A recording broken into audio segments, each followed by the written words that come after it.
ദിഗമനോഹര നൂറുല്ലാഹ് Ahmad നബിയിൽ സല്ലല്ലാഹ് അധികദയാലു ഹബീബുല്ലാഹ് ആമന്നാ B റസൂലില്ലാഹ് ഹസ്ബി റബ്ബി ഉറക്കെ സദസ്സൊന്നു ഉശാറ ഹസ്ബി റബ്ബി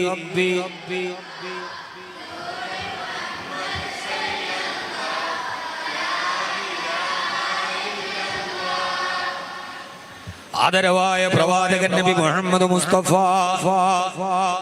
സ്വല്ലല്ലാഹു അലൈഹി വസല്ലമ ഹജ്ജത്തുൽ വിദാഇന്റെ ഐതിഹാസികമായ പ്രഭാഷണത്തിന് ശേഷം ഹബീബായ നബി തങ്ങൾ പിന്നെ രണ്ട് കാര്യമാണ് ചെയ്തത്. ഒന്ന്, നേരെ ശുഹദാ ഉഹദിലേക്ക് പോയി. അല്ലാഹുവിന്റെ പ്രവാചകന്റെ നിർദ്ദേശാനുസരണം ഉഹദിന്റെ രണാങ്കണത്തിൽ പരിശുദ്ധമായ ദീനിനു വേണ്ടി ജീവത്യാഗം ചെയ്ത ശുഹദാക്കളെ കാണാൻ ഉഹദിലെത്തി. അവിടെയാണ് ഉഹദിൽ ഷഹീദായ നൂറുകണക്കിന് സ്വഹാബത്തുകളുള്ളത്. ഹബീബായ നബി മുഹമ്മദ് മുസ്തഫ സ്വല്ലല്ലാഹു അലൈഹി വസല്ലമയുടെ പ്രിയപ്പെട്ട കൊച്ചാപ്പ ഹംസ റളിയല്ലാഹു അൻഹുവിന്റെ ഖബർ സിയാറത്ത് ചെയ്യാനാ പോകുന്നത്. അവിടെ ചെന്നിട്ട് ഹംസ റളിയല്ലാഹു അൻഹുവിന്റെ ഖബറിന്റെ മുമ്പിൽ പോയി. അല്ലാഹുവിന്റെ റസൂലിന് ജീവിതത്തിൽ വൈകാരികമായി ഏറെ ബന്ധമുള്ള ആളാ. അവിടത്തിന്റെ കവിൾത്തടത്തിലൂടെ കണ്ണുനീര് തടം തെല്ലിയാ തുടങ്ങി. അല്ലാഹുവിന്റെ റസൂല് നിയന്ത്രണം വിട്ട് കെട്ടപ്പെട്ടു കരഞ്ഞു പോയ അപൂർവ സന്ദർഭങ്ങളിലൊന്ന് ഹബീബായ നബി തങ്ങളുടെ കൊച്ചാപ്പയായ ഹംസ റളിയല്ലാഹു അൻഹുവിന്റെ മരണമായിരുന്നുവല്ലോ. ഹിന്ദ് ചാട്ടുളി കൊണ്ട് വഹ്ശി ഇടനെഞ്ചിലേക്ക് ചാട്ടുളി കുത്തിക്കയറ്റിയിട്ട് ഹംസ റളിയല്ലാഹു അൻഹു ഉഹദിന്റെ രണാങ്കണത്തിൽ പിടച്ചു വീടുമ്പോ മലത്തി കടത്തി മുട്ടുകാല് മടക്കി ആ ഹിന്ദ് ചവച്ചു തുപ്പിയതെന്റെ പ്രിയപ്പെട്ട കൊച്ചാപ്പാന്റെ കരളിന്റെ കഥ കേട്ടപ്പോ മഹാനായ ഹബീബായ അഷ്റഫുൽ ഖൽഖ് നബി മുഹമ്മദ് മുസ്തഫ സ്വല്ലല്ലാഹു അലൈഹി വസല്ലമ വാവിട്ട് നിലവിളിച്ചു പോയല്ലോ. വബി ഹംസത്തിൽ ഖറാരി അമ്മിൽ മുസ്തഫ. ഹബീബായ നബി തങ്ങളുടെ പ്രിയപ്പെട്ട കൊച്ചാപ്പ, തന്റെ ജീവിതത്തിന് താങ്ങും തണലുമായി നിന്ന് പ്രിയപ്പെട്ട കൊച്ചാപ്പ, തന്റെ പ്രിയപ്പെട്ട കൊച്ചാപ്പയുടെ മരണം പ്രിയപ്പെട്ട ഹബീബായ നബി തങ്ങൾക്ക് സഹിക്കാൻ കഴിയുന്നതിന് അപ്പുറത്താ ജീവിതത്തിൽ താങ്ങും തണലുമായി നിന്ന് പ്രിയപ്പെട്ട ഹംസ റളിയല്ലാഹു തആല അൻഹു ബദർ യുദ്ധം നടക്കുന്ന നേരത്ത് ദന്തയുദ്ധം നടക്കുമ്പോ മദീനക്കാരായ ആളുകൾ അബൂജഹലിന്റെ മുമ്പിലേക്ക് ചാടി ഇറങ്ങവേ മക്കക്കാരായ ആൺകുട്ടികളില്ലേ മുഹമ്മദേ സ്വല്ലല്ലാഹു അലൈഹി വസല്ലം എവിടെ നിന്നോ വന്ന മദീനക്കാരെയാണോ അന്യദേശക്കാരെയാണോ നീ ഞങ്ങളെ എതിരിടാൻ ഇറക്കുന്നതെന്ന് ചോദിക്കവേ അല്ലാഹുവിന്റെ റസൂലിന്റെ അഭിമാനം കാക്കാൻ ചാടി ഇറങ്ങിയ 3 പേരിൽ ഒരാളാരാ? മുഹാജിറിന്റെ വാക്ക് കേട്ട് മുമ്പിൽ വീണ സിംഹരാ, മുമ്പിലെ ഉബൈദത്തും ബിൻ ഹംസയും വഹൈദറാ.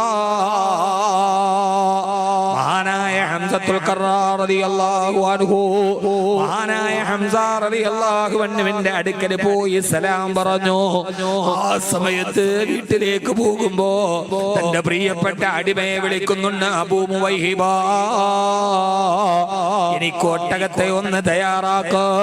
ഖസ്വ എന്ന ഒട്ടകപ്പുറത്ത് അബൂ മുവൈഹിബ റളിയല്ലാഹു അൻഹുവിനെ സഹയാത്രികനായി ഉഹദിന്റെ രണാങ്കണത്തിൽ സിയാറത്തും കഴിഞ്ഞ് രണ്ടാമതല്ലാണ്ട് റസൂൽ പോകുന്നത് ജന്നത്തുൽ ബഖീയിലേക്കാ.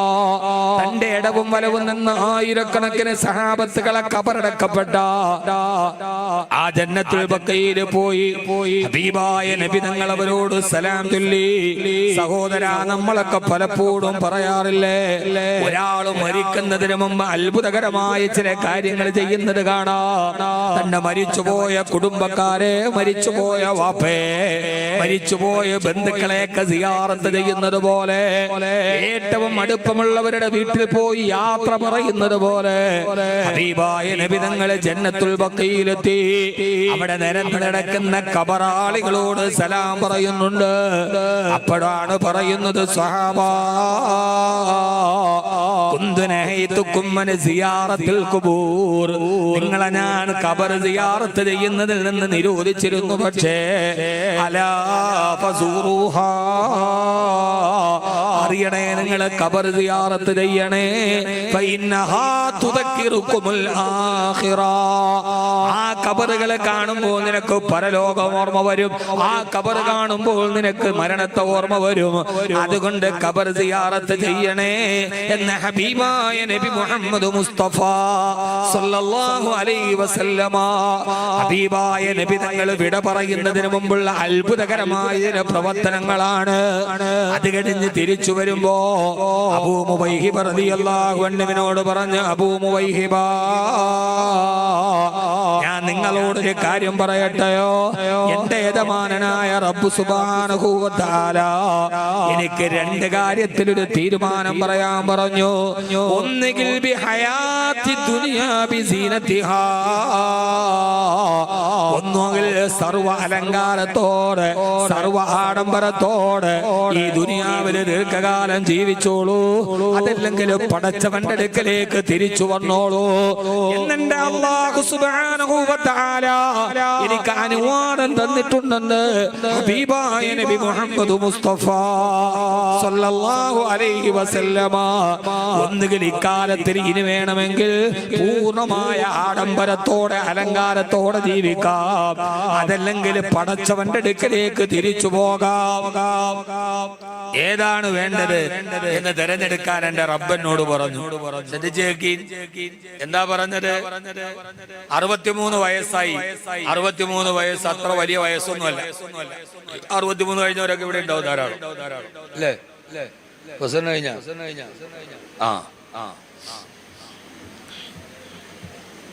63 ആയോന്നൊക്കെ ചോദിച്ചാരും പറയില്ല. പറയൂ 63 അത്ര വലിയൊരു പ്രായമല്ല. ആ 63 വയസ്സ് വരെ ഹബീബായ നബി സല്ലല്ലാഹു അലൈഹി വസല്ലം ജീവിതത്തിന്റെ ഒരു സുഖവും അറിഞ്ഞിട്ടില്ല, ഒന്നും അറിഞ്ഞിട്ടില്ല. ഈ 63 വർഷവും കഷ്ടപ്പാടാ. അപ്പോഴാണ് അള്ളാഹു പറയുന്നത്, യാ റസൂലല്ലാഹ്, ഇനി വേണമെങ്കിൽ ഇനിയുള്ള കാലം ബിസീനത്തി ദുനിയാ,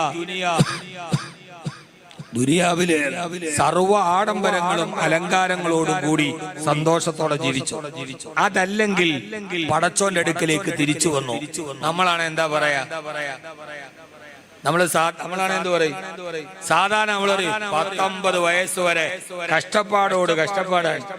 ഇനിയെങ്കിലും മക്കളൊക്കെ വലുതായി, അവർക്കൊക്കെ ജോലിയായി, ശമ്പളമായി, ഇനിയെങ്കിലും സമാധാനത്തോടെ കുറച്ചാളൊന്ന് ജീവിക്കണം.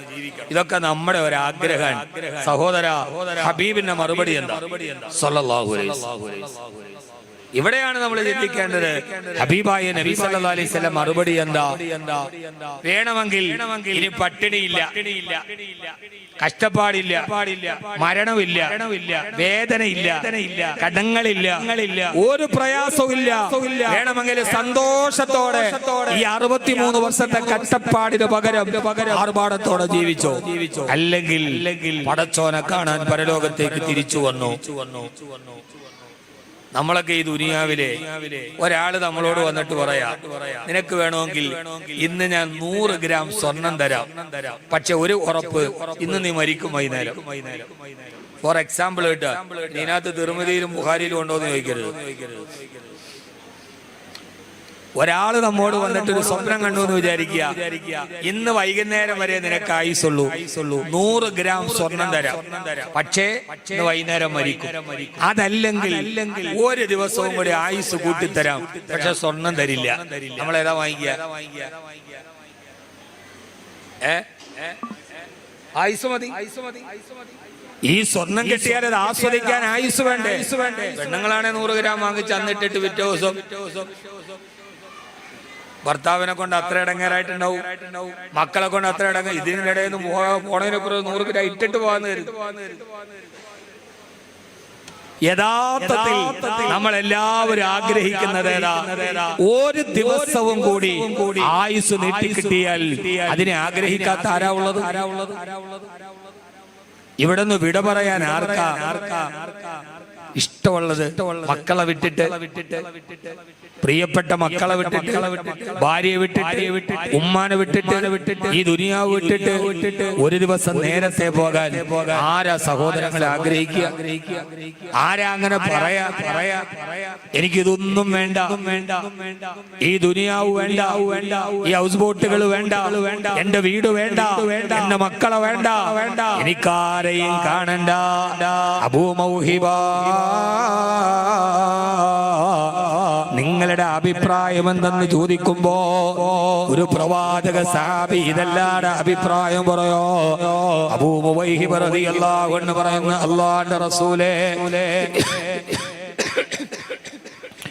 യാ റസൂലല്ലാഹ്, കുറച്ച് നാൾ കൂടി ഞങ്ങളുടെ ഇടയിലെ ജീവിക്കുന്ന നബിയേ, എന്നിട്ട് അതിനുശേഷം അല്ലാഹുവിന്റെ അടുക്കലേക്ക് പോകാൻ അങ്ങ് തീരുമാനമെടുക്കുക. യാ റസൂലല്ലാഹ്, അങ്ങില്ലാത്ത മദീന സങ്കല്പിക്കാൻ കഴിയുന്നില്ല, അങ്ങില്ലാത്ത മസ്ജിദുൻ നബവി സങ്കല്പിക്കാൻ കഴിയുന്നില്ല എന്ന് അബൂ മുവൈഹിബ റളിയല്ലാഹു അൻഹു മറുപടി പറയുമ്പോ ഹബീബായ നബി തങ്ങൾ പറഞ്ഞു, അബൂ മുവൈഹിബ, പക്ഷേ ബൽ റഫീഖിൽ അലാ, ഞാൻ എന്റെ അല്ലാഹുവിന്റെ അടുക്കലേക്ക് പോവുകയാ. വലിർ റഫീഖിൽ അലാ, ഞാൻ എന്റെ റബ്ബിന്റെ അടുക്കലേക്ക് പോകാൻ തീരുമാനമെടുത്തെന്ന് ഹബീബായ നബി മുഹമ്മദ് മുസ്തഫ സല്ലല്ലാഹു അലൈഹി വസല്ലമ അത് പറഞ്ഞിട്ട് ആ ജന്നത്തുൽ ബഖയിൽ നിന്ന് നേരെ മസ്ജിദുൻ നബവിയിലെത്തി. അപ്പോഴാണ് ഹബീബായ നബി തങ്ങൾക്ക് തലവേദന വരുന്നത്.